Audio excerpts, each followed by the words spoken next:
Hi friends, మీకు ఒకసారి చెప్పాను కదా నేను కొమ్మలు పెట్టి బతికిస్తానని. ఎందుకంటే ఎప్పుడు మీకు ఇలా నాటేటప్పుడు చూపించలేదు. అందుకని మీకు కొత్తగా వచ్చే వాళ్ళకు నా ఛానల్ చెక్ చేసుకోండి, మీకు తెలుస్తుంటుంది ఎలా పెట్టాను, మొక్క ఎలా బతికిస్తున్నాను అనేది.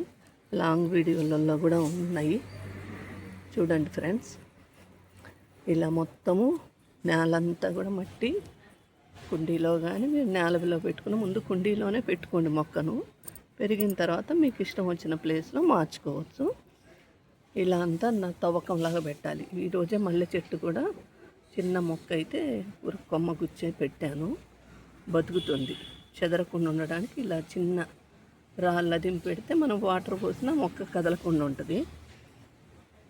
ఇదైతే ముద్దమందారము, రసం కలర్ ముద్దమందారం పెట్టున్నా కదా. పూల చెట్లు కూడా చూపిస్తున్నా, ఇది చూడండి. ఇంతే కొమ్మ చూస్తున్నారు కదా. ఇలా రఫ్గా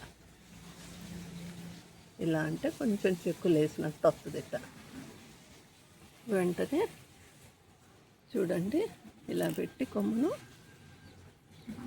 లోపలికి అదవటమే. కొంచెం ఒక చిటికెన వేలమైన లోపలికి పెట్టుకోవాలి మన కొమ్మను బట్టి. చూడండి, ఇలా ఒత్తి పట్టేసేస్తే మట్టిని బాగా దింపి పెట్టేస్తే ఇంకా కదలదు, ఏరు పడుతుంది. ఫ్రెండ్స్, ఇది నాటే పద్ధతి. ఇదైతే కనుక మామూలు మందారం, రెక్క మందారం అంటాం కదా. రెక్క మందారం కూడా చిన్న కొమ్మే చూడండి. ఒకవేళ ఇలా అనకపోయినా వేరైతే వస్తుంది, కాబట్టి కొంచెం అన్నామనుకో రఫ్గా తొందరగా వేరు వస్తుంది. చూడండి, అంతే ప్రాసెస్.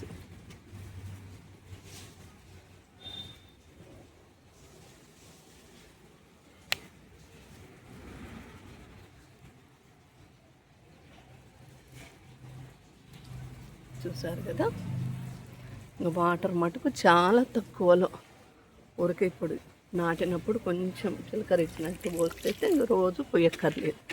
రోజు ఊరికట్ట 2 రోజులకు ఒకసారి తడి లేకుండా ఉందే అన్నప్పుడు తడి చేసుకుంటే సరిపోతుంది. అంతే ఫ్రెండ్స్. చూడండి, ఈ మొక్క చూడు ఎంత పెద్దదైందో. ఇది కూడా మీకు ఇంతకుముందు ఒక ఛానల్లో పెట్టున్నాను, అది చూడొచ్చు.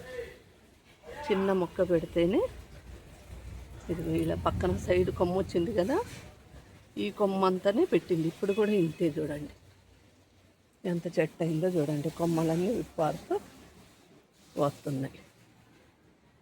అది ఫ్రెండ్స్. కొంచెం పెద్దదైన తర్వాత మనం కూరగాయల చెత్త అలా వేసుకోవచ్చు.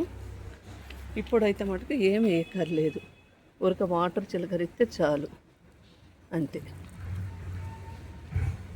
వాటర్ నిలబడకుండా పీల్చేస్తుంది రండి. కాసేపు ఉంటే రోజు మటుకు వాటర్ నిలబడకుండా తడిగా ఉంటే చాలు, బతుకుతుంది మొక్క.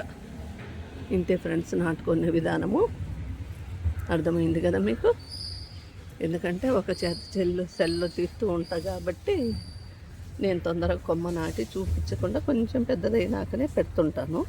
కానీ మీకు తెలియాలి కదా అని పెట్టాను. ఎంత కొమ్మ పెడతాను, ఎంత తొందరగా పెద్దదవుతుంది చెట్టు, ఎలా బతికిస్తాను అనేది ఇదే నిదర్శనం. మీకు చూడండి ఎంత బాగా వచ్చిందో. చూసారు కదా friends. Thank you friends, thank you so much. ఈ విధంగా మనం ఎన్నైనా కొమ్మలు బతికించుకోవచ్చు. మనం ఏముంది, పెద్ద చెట్లే పూలు పోస్తుంటాయి. తర్వాత నెక్స్ట్ మళ్ళీ ఇవి పెరిగినాక ఇవి పూలు వస్తుంటాయి, అంతే. ఒకే కలర్ అయినా మనకేమి నష్టం ఏం లేదు. ఒకేసారి రావు కదా పూలన్నీ కూడా. ఒక్కొక్క కుండీలో ఒక్కోసారి వస్తాయి. మనకు ఎప్పుడు పూలు నిత్యము ఉంటాయి ఫ్రెండ్స్. పూజకు మనం ఎత్తుక్కోకుండా కొనకుండా చక్కగా పెంచుకోవచ్చు.